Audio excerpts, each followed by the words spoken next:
अस्सलाम वालेकुम, आप देख रहे हैं प्रोग्राम मुजरिम कौन और मेरा नाम है सबीउल हसन खान। थाना बटाला कॉलोनी की हदूद में पेश आया एक अफसोसनाक वाक़या, जहां पे कुछ ख़वातीन ने एक ब्यूटी पार्लर में मौजूद ख़वातीन पे हमला किया।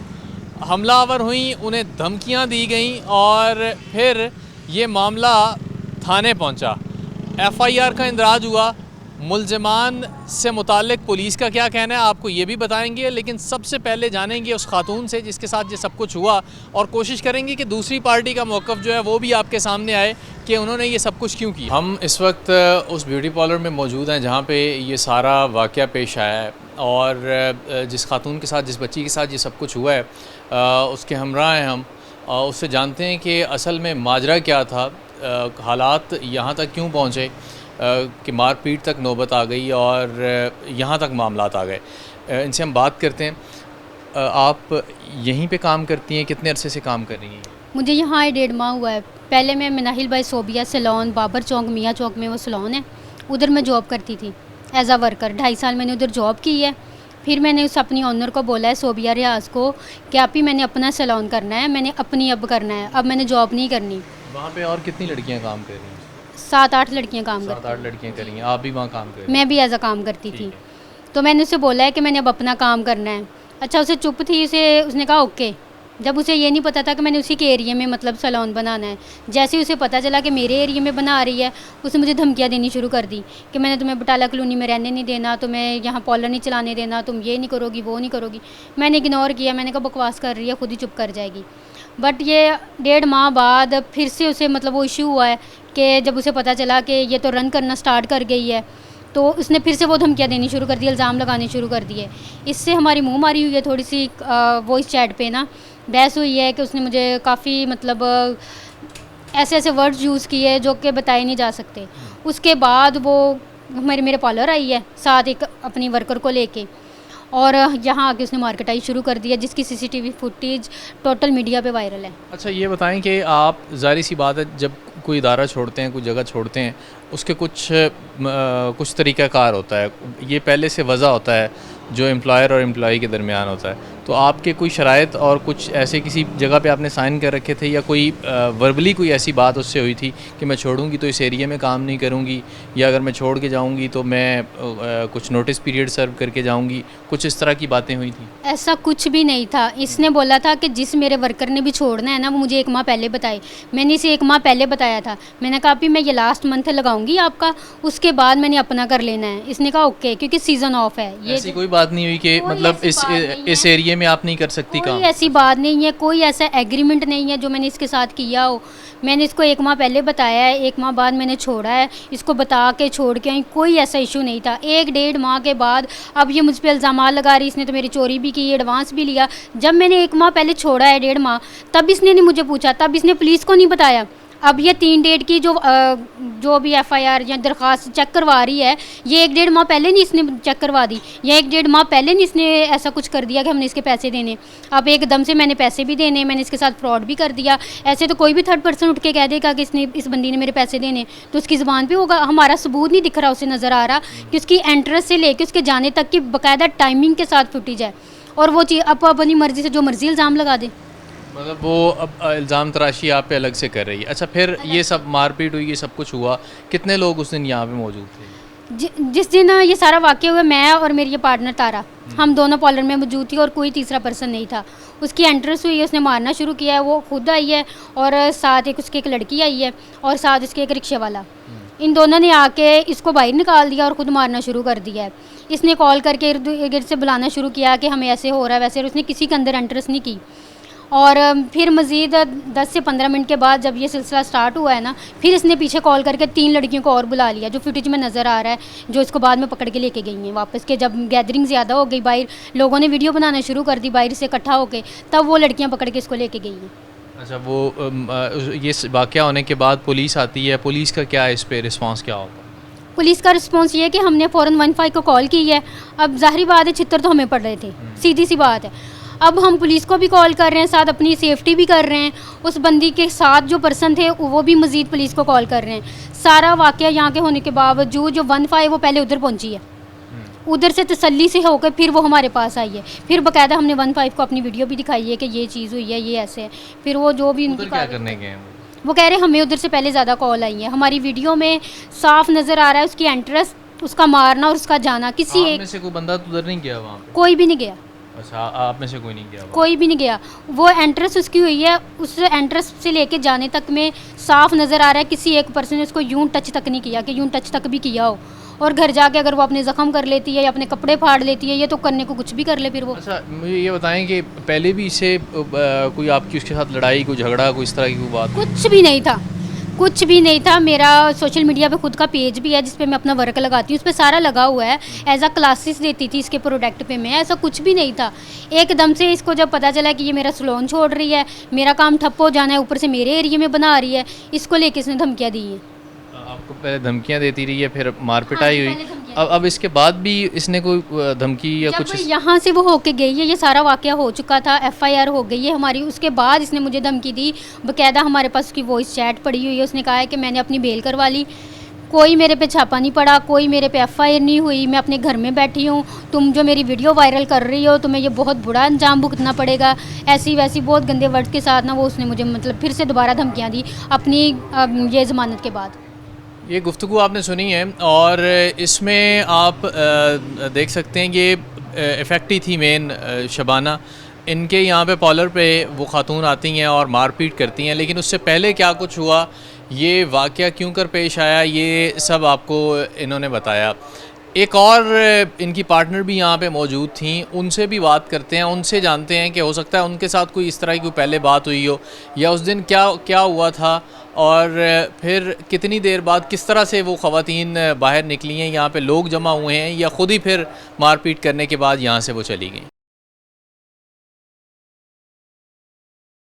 ये एग्जैक्टली जिस जगह से मैं दाखिल हो रहा हूँ, ये एक छोटा सा ब्यूटी पार्लर है यहाँ पे बटाला कॉलोनी में, और यहीं से वो ख़वातीन आई हैं। CCTV कैमरा बिल्कुल मेरे कैमरामैन के अकब में है और उसी कैमरे के थ्रू वो फुटेजेस आपने देखी। और यहाँ से इन चेयर्स में से कहीं पे शबाना बैठी हुई थी जिन्हें उठाया है वहाँ से, और उठाने के बाद इस सोफ़े पे लिटा के मारपीट की है उस खातून ने, जिसकी CCTV फुटेजेस आपने देखी। और ये सब करने के बाद वो यहाँ से गालम गलोच करते हुए बाहर निकली। दूसरी ये खातून यहाँ पे मौजूद थी, ये पार्टनर भी हैं इनकी, और बात हम इनसे करते हैं, इनसे जानते हैं कि उस दिन क्या हुआ था।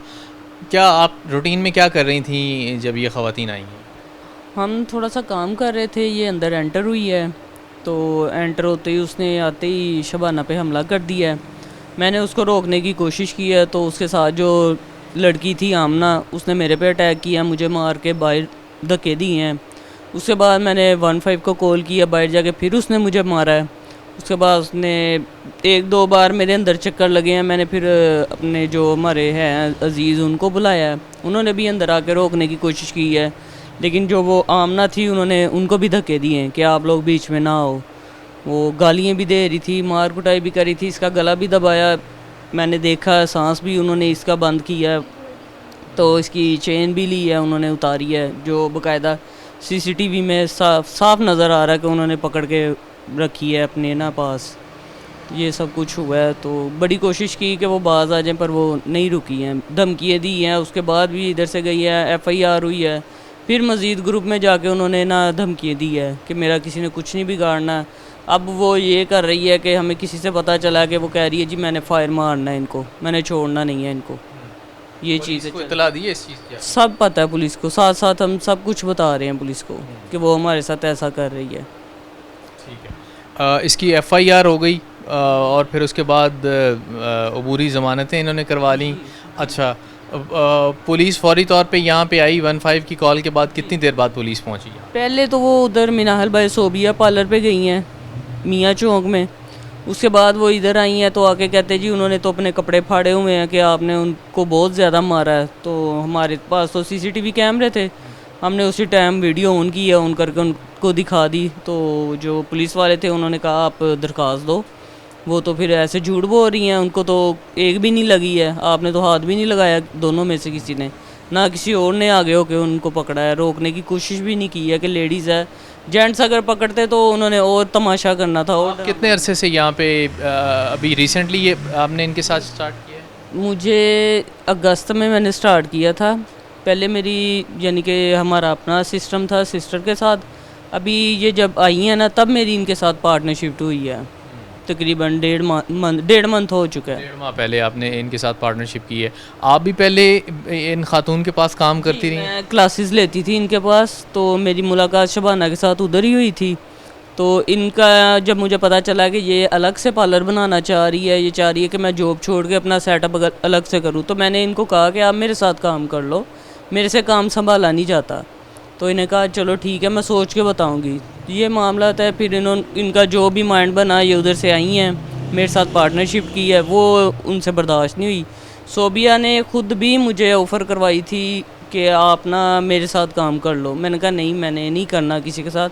मैंने फिर शबाना के साथ ही किया था पार्टनरशिप पे। चलें, ये गुफ्तगू आपने सुनी है कि उस दिन यहाँ पे क्या कुछ हुआ था, और पुलिस ने FIR का इंदराज किया है। 3 दफ़ात उसमें शामिल की गई हैं।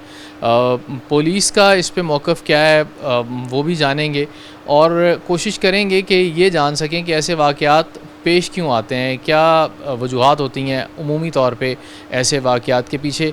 क्या ये सिर्फ़ इतनी सादा और आसान बात है कि अगर आपका एक एम्प्लॉई छोड़ के किसी दूसरी जगह आया है तो उसके साथ आप मारपीट शुरू कर दें, या फिर इसके पीछे मामला कुछ और है।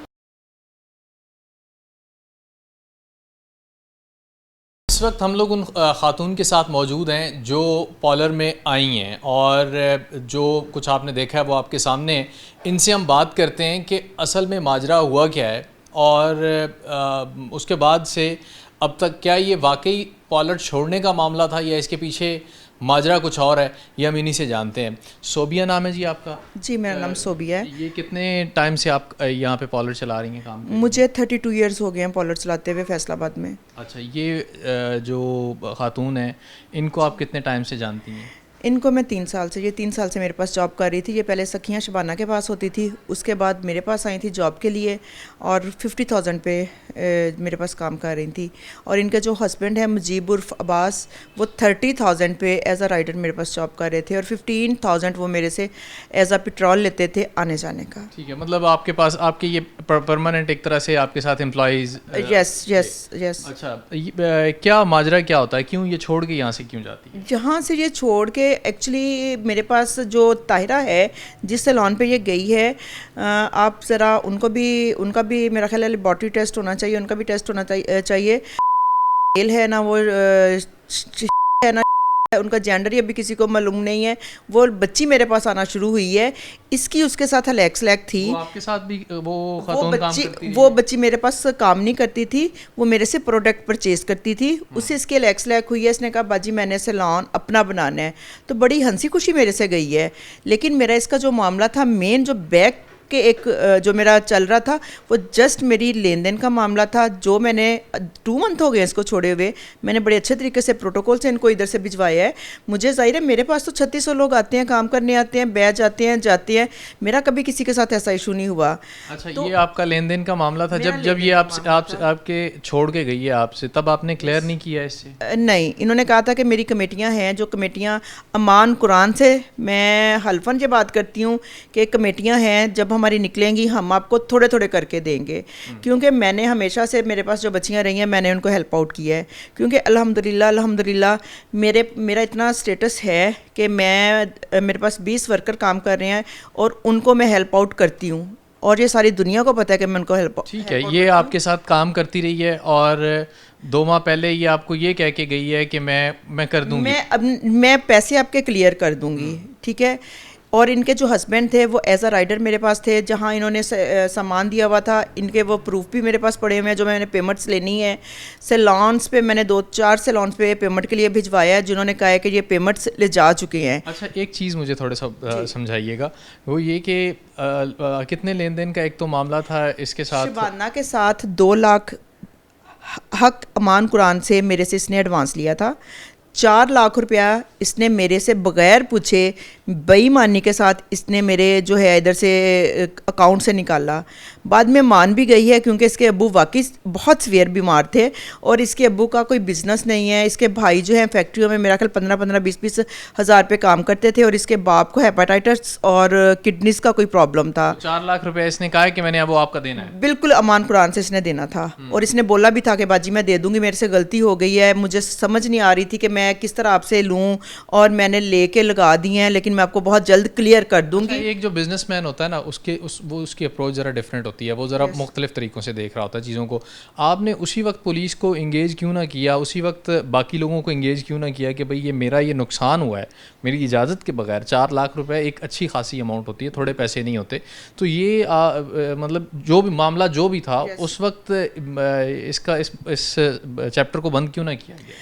इस चैप्टर को कि आज दे रही हूँ कल दे रही हूँ, मेरा तो अभी 7 लाख का इसके बाद आपके पास काम करती रही है? ये उसके बाद मेरे पास अभी तक स्टिल मेरा ख्याल 2 मंथ हो गए हैं। छोटी ईद पे मेरे पास थी, मैंने उस वक्त भी बाई हैंड इसको पैसे दिए हैं। 4 लाख वाला मामला कब का है? 4 लाख मैंने इसको बोला था कि मैं तुम्हारी सैलरी में से डिडक्ट करूंगी। कितना अर्सा पहले का? ये हो गया है तकरीबन कोई 5 to 6 मंथ पहले की बात है, जब इसके अब्बू हॉस्पिटल थे अजीज़ फातिमा। बल्कि मैंने उधर खुद अप्रोच भी कराया, बाय हैंड भी इसको हेल्प के लिए पैसे दिए, लेकिन मुझे अफसोस उस वक्त हुआ था जब इसने मेरे लेजर में कमी आई थी। लेजर जब सेट किया है मैंने 15 डेज़ के बाद मैं इनसे सेल रिपोर्ट लेती हूँ। 15 डेज़ की जब ली थी तो मेरा 4 लाख जो है ना वो क्लियर नहीं हो रहा था। तो खैर पहले तो कोई नहीं माना, जब कुरान दरमियान में रखा गया तो फिर इसने कहा कि मैं बाजी आपसे अलग से बात करनी है, मैंने लिए हैं, मेरा बाप बीमार है, हमें हेल्प आउट करने वाला कोई नहीं है, मेरे भाई जो हैं उनकी सैलरियाँ इतनी नहीं है। तो मैंने इसको ये बोला था कि मैं जब आप लोगों को बाय हैंड इतनी हेल्प देती हूँ आप मुझसे मांग लेती, मुझे शर्म आती थी। और उसके बाद इसने कहा कि मैं आज देती हूँ कल देती हूँ।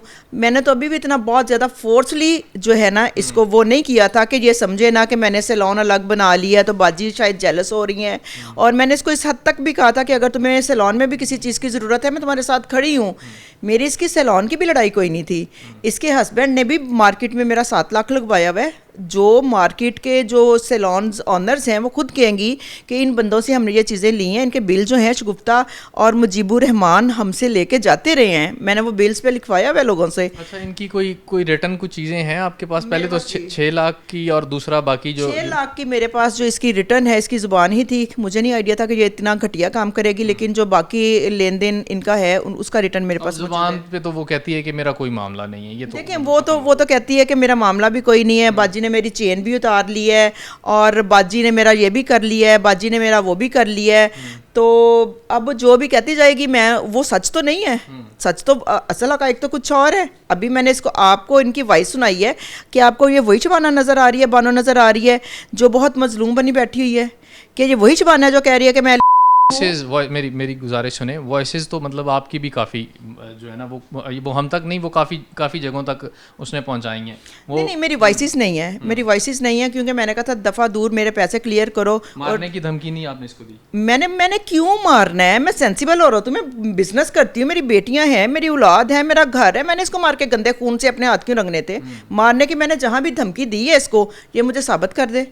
मैं बीच राहे खड़ी हूँ, ये भी आ जाए। बिल्कुल सही है। मैं तो चैलेंज करती हूँ, मैं सीपीओ साहब को भी चैलेंज करती हूँ, मैं आईजी को भी करती हूँ, मैं आरपीओ को भी करती हूँ कि अगर इसको मैंने कोई धमकी दी है तो आके साबित करे कि मैंने धमकी दी है। और ये जो गलाजत बोल रही है, मेरी बेटियों को गंदा कर रही है, मुझे कर रही है, गालियाँ निकाल रही है, मुझे मेरे बाप की गालियाँ निकाल रही है, तो मैं तो बर्दाश्त नहीं करूँगी। अच्छा, ये बताएं कि उस दिन क्या हुआ था? उस दिन आप क्या हुआ? मतलब आप जिम्मेदार खातून लग रही हैं। उस दिन क्या ये मामला हुआ कि आप वहाँ पहुँच गई मारपीट करने के लिए? एक रात पहले मैं भी आपको वो भी स्क्रीनशॉट दिखाती हूँ। मैंने फ्रॉड अलर्ट का जो मेरा हक बनता था, इन्होंने कहा जहाँ कहीं आपको बिल का कोई मसला है, कोई लेन देन में कोई मसला है, आपने हमें फ़ौरन कॉल करनी है। मैंने इसके हस्बैंड को कोई 100 कॉल किया, उन्होंने अटेंड नहीं किया, उन्होंने मुझे ब्लॉक कर दिया। इनके साथ एक बच्ची जो अभी मंजर आम पे आप लोगों के सामने नहीं है, शगुफ्ता जोजा खान मोहम्मद। जोजा सिर्फ खान मोहम्मद खान साहब को पता है या शगुफ्ता को पता है, लोगों को नहीं पता, जितने कि इनके करैक्टर अच्छे हैं। खैर मैं करैक्टर पे बात नहीं करूँगी। उनको मैंने फ़ोन किया, जो मेरा हक था। 100 कॉल की उस बंदी ने नहीं उठाई। मैंने फ्रॉड अलर्ट का उनका स्टेटस लगा दिया कि कोई भी सैलून इनको मेरी पेमेंट मत दे।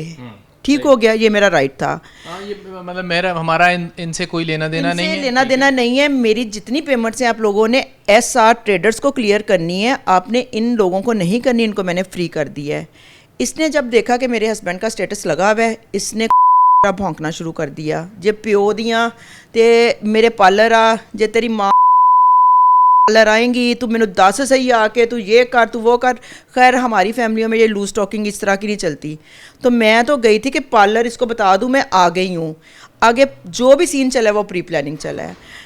प्री प्लानिंग सीन में जो इन्होंने किया, इन्होंने सबसे पहले जो मार कुटाई की है, मैंने इसको पकड़ के बिठाया। आप उस वीडियो को क्रॉप करके देखें, क्या आया उस वीडियो में मैं मुक्के धप्पड़ घोंसे मार रही हूँ। मुझे तो अपने बाल छुड़ाने मुश्किल हुए थे जो इसने अपने हाथ में पकड़े हुए थे टिड्डी ने।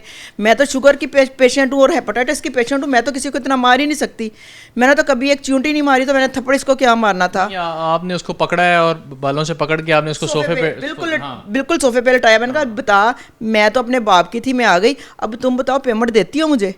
मेरी पेमेंट उन्होंने मुझे, पेमेंट का मामला था, आप पुलिस को लोगों को एंगेज करती हैं, अपने जो अपने फील्ड के जो लोग हैं उनको करती हैं। मेरी फील्ड के लोग एंगेज थे, मेरी फील्ड के लोग एंगेज हैं इस मामले में। उन्होंने इसको बोला था कि तुम उसके साथ पंगा मत लो, तुम जो भी उसकी रकम जितनी तुम्हारे पास है तुम उनको दे के तो कह दो कि बाजी इतने हैं, इससे ज़्यादा मैं कर नहीं सकती। इसको एक्चुअली जो मेन इसके दिल में दुख था, क्योंकि मैंने अपनी सेल की बच्ची को उम्रे पे भिजवाया था। मैं हर साल किसी ना किसी की शादी करती हूँ, उसको उम्रे पे भिजवाया था। मेरा एक बच्चा काम करता है यहाँ कंप्यूटर पे, उसको मैंने बाइक लेके दी थी, क्योंकि मेरा काम होता है कि मेरे से जितनी। ये बताएं कि क्लाइंटेज का तो नहीं कि कहीं कोई मामला था कि आपके कुछ क्लाइंट्स उधर चले गए, कुछ इस तरह का कोई इशू तो नहीं? मेरी बात सुने, क्लाइंटेज हमेशा अच्छे सेटअप पे आते हैं जहाँ एक हो और वो मान भी रहे हो है हमें लड़कियों, तो वहाँ पे कौन अपनी बच्ची को भिजवाएगा? क्या मैं भिजवाऊंगी? कभी भी नहीं। क्या आप भिजवाएंगे? कभी भी नहीं। क्या दूसरा बंदा कोई भिजवाएगा? कभी भी नहीं। हमेशा लोग अपने उस सेटअप पे बच्चियाँ भिजवाते हैं। मेरा ख्याल है ये ईद पे छोड़ के गई है और उसके बाद भरपूर सीज़न रहा है मेरे पास, तो किसी ने इसका नाम तक भी नहीं लिया। इसमें एटीट्यूड इतना था, किसी ने नहीं आके कहा कि हमने बानों से काम कराना है। मेरे क्लाइंटेज को फ़र्क नहीं पड़ा। मेरी जो एलीट्स फैमिली हैं, आप किसी फैमिली के पास चले जाएं, आप गोल्डन टैंक के पास चले जाएं, आप मास्टर टैंक वालों के पास चले जाएं, आप शेख शाहिद जवेद की फैमिली के पास चले जाएं, मियाँ फ़रक साहब की फैमिली के पास चले जाएं, वो सारी फैमिलीज मेरे साथ इंगेज हैं। उनको पता है कि यहाँ पर अगर बच्चियाँ हमारी रात को 2 बजे भी बैठी होंगी तो सेव हैं, क्योंकि इनके घर में, मेरे सैलून में कोई मर्द किसी को भी अलाउ नहीं है, कोई बच्चा या कोई मर्द आ जाए।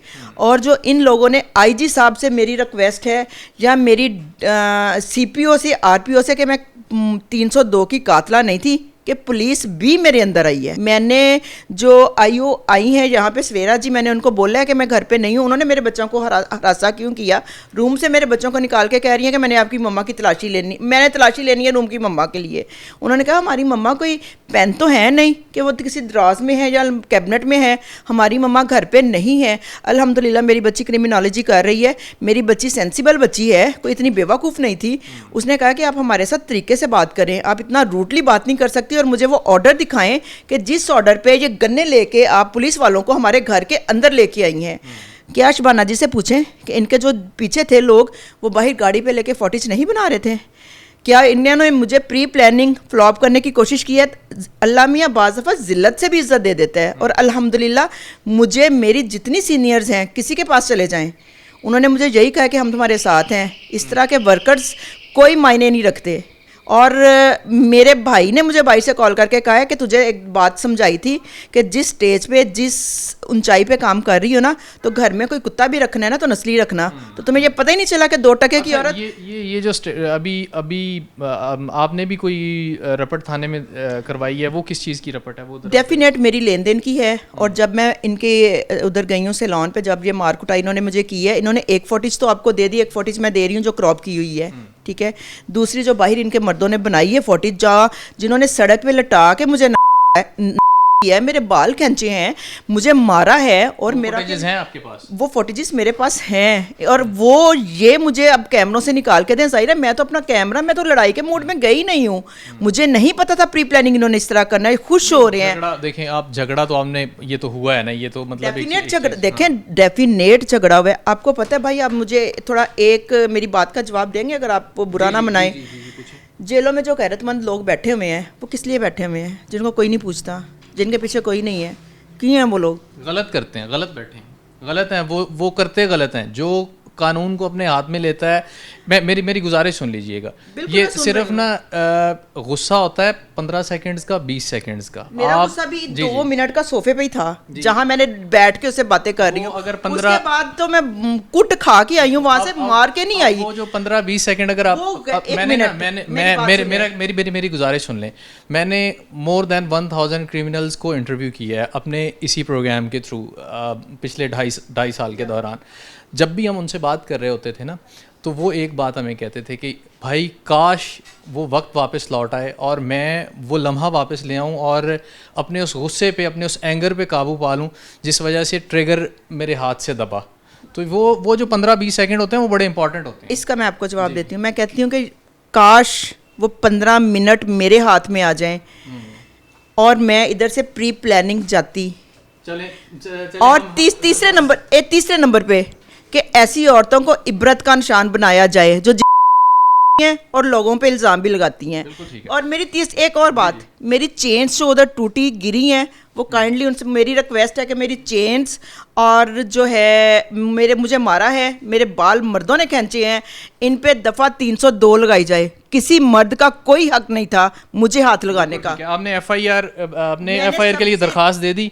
अब पुलिस अपना अगला काम करेगी, आगे बढ़ेंगे, पुलिस का मौक़िफ़ जानेंगे और हमारी जो रिपोर्टर हैं जो इसको कवर कर रही हैं, जिन्होंने ये सारा वाक़या, हमारी नुमाइंदा हमारे साथ होंगी मरियम, उनसे हम जानेंगे कि असल माजरा है क्या। नुमाइंदा सिटी 41 मरियम रज़ा हमारे साथ मौजूद हैं। इनसे हम जानते हैं, चूँकि इन्होंने ये सारी स्टोरी कवर की है, इनसे हम जानते हैं कि हुआ क्या था, फुटेजेस इन तक कैसे आई और फिर उसके बाद सब कुछ कैसे हुआ। मरियम, ये 2 ब्यूटी पार्लर्स की ख़वातीन की ये लड़ाई है, कहाँ से ये मामला शुरू होता है? बहुत शुक्रिया सभी साहब। इस तरह से है कि ये थाना बटाला कॉलोनी के अंदर ये वाक़या पेश आया।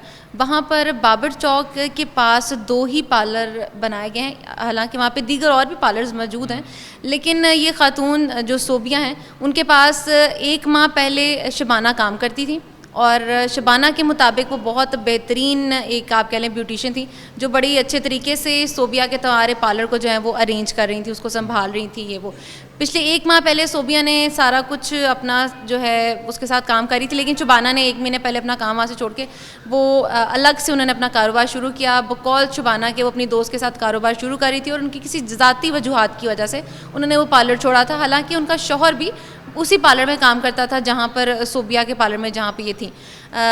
ये वाक़या जो है वो इतवार के रोज़ पेश आया था और वहाँ पर हुआ ये था कि वहाँ पे अपना काम करी थी आम रूटीन के तौर पर।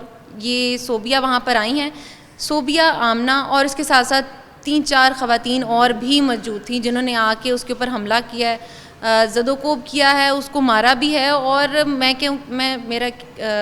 मुझे लगता है कि सबसे अच्छी चीज़ जो थी ये थी कि जो शबाना को भी बचा गई और सोबिया की सही शक्ल जो थी वो सबके सामने आ गई कि वहाँ पे कैमरास जो थे वो लगे हुए थे। ये बात सिर्फ इल्ज़ाम की हद तक नहीं रही, जो किया गया उसके साथ वो सब कुछ खुल के सामने आ गया। दूसरी बात ये कि लोगों को काफ़ी मसला मसाइल ये हो जाते हैं कि भाई हमारे साथ काफ़ी अरसे से काम करती थी। बड़ी अजीब सी एक मिसाल दूंगी कि मुझसे ही काम सीखा और फिर तुम्हारी ये मजाल के मेरे ही इलाके के अंदर जो है वो बना दिया जाए। तो इसी तरह से अच्छा, शबाना का बीच में ये भी कहना था कि मुझे फ़ोन के थ्रू जब मैंने कारोबार शुरू किया तो मुझे फ़ोन के ऊपर टेलीफोनिकली बहुत ज़्यादा धमकियाँ दी जाती थी, मुझे कहा जाता था कि मार दूंगी आके। लेकिन उसका भी ये कहना था कि ऐसा कोई इशू हुआ नहीं, मुझे लगा था कि भाई कोई बात नहीं, मसला हल हो जाएगा। लेकिन इतवार के रोज़ बाकायदा हमला जो है वो किया गया। उसके साथ उसकी दोस्त ताहिरा जिसके साथ उसने कारोबार शुरू किया है उसके ऊपर भी जो है हमला किया गया, उसको भी वाइपर से मारा गया, तो वो भी खासी ज़ख्मी जो है वो हुई है। तो सब अफसोसनाक बात यह है कि इस तरह का माशरा जिसके अंदर इस वक्त हमारे अंदर टॉलरेंस बिल्कुल ख़त्म हो चुका है। हम ये कबूल ही नहीं कर सकते अगर हमने अपने किसी शागिर्द को काम सिखाया है या हमारे साथ कोई काम करता है, अगर वो अपना कारोबार अलग से बना रहा है, हमारे ही इलाके में बना रहा है, तो हम उसको स्पेस दें। ये भी एक टॉलरेंस के दरमियान में ही चीज़ आ जाती है। बेसिकली मरियम, ये ईमान की कमज़ोरी है जब आपका ये बिलीव है कि अल्लाह ताला की ज़ात आपकी राज़िक है, आप जो मेहनत कर रहे हैं उसका रिवार्ड आपको मिलना है, तो फिर आपका कोई पार्टनर भी आपके साथ आके बैठ जाता है तो फ़र्क नहीं पड़ना चाहिए? बिल्कुल ऐसी ही बात है आपकी कि एक कारोबार, अपना कारोबार आगाज़ जो उसका करना इतना बड़ा जुर्म बन गया कि आपको मारने तक की हद आ गई कि आपको मार दिया जाएगा और आपके साथ ये सारा कुछ जो है वो किया अच्छा, जाएगा। ये सोबिया से अभी हमारी बात हुई है, दूसरी जो खातून है, उनका कहना है कि मेरा कोई लेन देन का मामला था जो दूसरी खातून है शबाना के साथ, कोई लेन देन का मामला था। आपने इन्वेस्टिगेट भी किया होगा इसको? बिल्कुल इन्वेस्टिगेट किया। जो सोबिया है उसका ये कहना था कि मेरे लेन देन का मामला था। बात सिर्फ ये है कि अगर आपका लेन देन का मामला है, आप का कोई चीज़ चुरा ली गई है, कोई भी इस तरह का मामला है, आप सबसे पहले टॉलरेंस के साथ काम लें। दूसरा ये कि हमारी पुलिस के महकमे क्यों बनाए गए हैं, सिर्फ इस वजह से बनाएंगे ताकि आपको इंसाफ दिया जाए। आप वहाँ जाके उसको रिपोर्ट करें। जब आपका बकौल उनका 6 लाख किया, 1 लाख किया, 2 लाख किया, वट एवर शी सेड, आप जाके रिपोर्ट करें। आपने पुलिस में रिपोर्ट की, आपके पास कोई FIR है, आपने किसी को सबूत दिया कि आपका कुछ जो है वो निकाला गया, आप उस बंदे की हदूद में गए हैं, आपने उसके कारोबार को भी नुकसान पहुंचाया है, आपने उसको जानी नुकसान पहुंचाया, और फिर आप कहते हैं कि जी मेरे पैसे उसने निकाल लिए। अब बकौल शबाना के, जहाँ पे वो कहती हैं कि मेरे पैसे, सोबिया कहती हैं कि मेरे पैसे निकाले, तो वहाँ शबाना के बकौल उसकी गोल्ड चेन जो है वो भी निकाल दी गई, जो CCTV फुटेज में भी देखी गई कि उसको गले को जो है वो खींचा गया वहाँ से कुछ। तो ये चीज़ें कहने को तो बहुत कुछ है, लेकिन अगर आपके पास सबूत नहीं है तो फिर बातें करने को तो बहुत सारी निकल आती हैं। ज़ुबानी कलामी तो बहुत कुछ है। अच्छा, अभी FIR का पुलिस ने इंदराज कर लिया, कोई गिरफ्तारी कुछ ताहाल अभी तक कोई गिरफ्तारी जो है वो नहीं हुई। सोबिया अपने जो है वो आंसू बहाने में मसरूफ़ हैं। वो ये कहती हैं कि FIR ज़मानत पे है, उन्होंने ज़मानत पे हैं, बिल्कुल ज़मानत पे हैं। FIR ज़रूर हुई है, लेकिन इसके ऊपर एक्शन होना बहुत ज़रूरी है। ये आज हुआ है, ये कल भी हो सकता है, ये आइंदा आने वाले दिनों के अंदर भी हो सकता है, क्योंकि जब हमारे पास टॉलरेंस नहीं मौजूद, हमें नहीं पता कि कौन से महकमे हमें किस तरह से बचा सकते हैं और हमने अपने आप को कैसे बचाना है। अगर आप पे बल्कि मैं ये कहूँगी कि अगर शुबाना के साथ ये सब कुछ हो रहा था, उसको टेलीफोनिकली भी धमकियाँ दी जा रही थी, तो उसको चाहिए था कि वो पुलिस में FIR कटवाती ताकि उसको सेफ्टी मिलती। ये हद जहाँ तक आ गए, मार कुटाई की हद तक आती ही ना। लेकिन क्योंकि हमें अवेयरनेस नहीं है, उस वजह से ये चीज़ें यहाँ तक आई हैं और हमने एक दूसरे के ना होना, एग्रेशन का होना, टॉलरेंस का ना होना, ये सारी वो वजूहात हैं जिसकी वजह से ये अफसोसनाक वाक़या पेश आया है। और इसके अंदर हमें ज़रूरत है कि हमारा महकमा इसके ऊपर बड़ा, कोई आप कह लें कि पुलिस के महकमे को इस वक्त बहुत ज़रूरत है कि वो ज़रा टफ एक लेजिस्लेशन ऐसी हो, कानून साजी ऐसी हो, दफात ऐसी शामिल की जाए, बिल्कुल की जाए, बल्कि इन चीज़ों को रोका जाए। कोई भी इस तरह की चीज़ होने से पहले हमें पता होना चाहिए कि अगर हमारे साथ कोई ऐसी चीज़ गलत होने जा रही है, हमें कोई धमकियाँ लगा रहा है, तो हम अपनी सेफ साइड सबसे पहले देखें। हम देखें कि भाई हम वाकई अगर इस चीज़ को रोक सकते हैं या इसका कुछ कर सकते हैं तो करें, ताकि इस हद तक आना ही ना पड़े। बहुत शुक्रिया मरियम आपका। अच्छा, इसमें एक कानूनी पहलू भी है। जो FIR में जिन दफ़ात जो शामिल की गई हैं वो सारी की सारी बेलेबल वो दफ़ात हैं, और कानून साजी कोई ऐसी हो नहीं पा रही अफसोस के साथ कि अगर कोई धमकी भी देता है तो हरासमेंट का तो है, लेकिन वो भी बेलेबल एक ऑफेंस है कि ऐसे वाक़यात की रोकथाम फौरी तौर पे की जाए। और दूसरी जो अहम बात है वो ये कि आम आदमी जब उसके साथ इस तरह का कोई वाक़या पेश आता है, वो पुलिस को रिपोर्ट क्यों नहीं करता, वो पुलिस तक क्यों नहीं पहुंचता कि मुझे कोई धमका रहा है, मुझे जान से मारने की धमकियां हैं, मुझे डर है, मुझे खौफ है, वो इसको इतना आम क्यों लेता है। और फिर इंतज़ार होता है इस तरह के वाक़े का, पुलिस भी इंतज़ार कर रही होती है और वो बंदा जिसके साथ ये सब कुछ हो रहा होता है वो भी इंतज़ार कर रहा होता है कि कोई वाक़या उसके साथ हो जाए, फिर पुलिस को इंगेज किया। पुलिस का इस केस के हवाले से मौक़िफ़ ये है कि दोनों पार्टीज़ को इंटेरोगेट किया, और जो FIR फौरी तौर पर जिसके लिए 15 पे कॉल की गई थी, वो FIR मुलज़मान के ख़िलाफ़ चाक की गई। मुलज़मान की गिरफ़्तारी के लिए छापा भी मारा गया, और कोई चादर चार दीवारी का तकद्दस पुलिस का मौक़िफ़ ये है कि इसमें पामाल नहीं किया गया। लेकिन मुलज़मा चूँकि वहाँ से मफ़रूर थी, इसलिए बार बार पूछगछ की गई, घर वालों से पूछा गया कि कहाँ है मुलज़मा। तो इस हवाले से ज़ाहिर सी बात है, जब मुलज़मान किसी की गिरफ़्तारी के लिए पुलिस जाती है, पुलिस पार्टी जाती है, वो कभी भी किसी तौर भी पुलिस को तो अच्छे लफ्ज़ों में याद नहीं करते। सुलह जोई की कोशिशें भी फ़रीक़ैन के दरमियान हो रही हैं। गुफ्तगू आपने दोनों पार्टीज़ की सुनी, अब फ़ैसला आपने करना है कि इस सब में मुजरिम कौन। आज के इस प्रोग्राम से इजाज़त दीजिए, अल्लाह हाफ़िज़।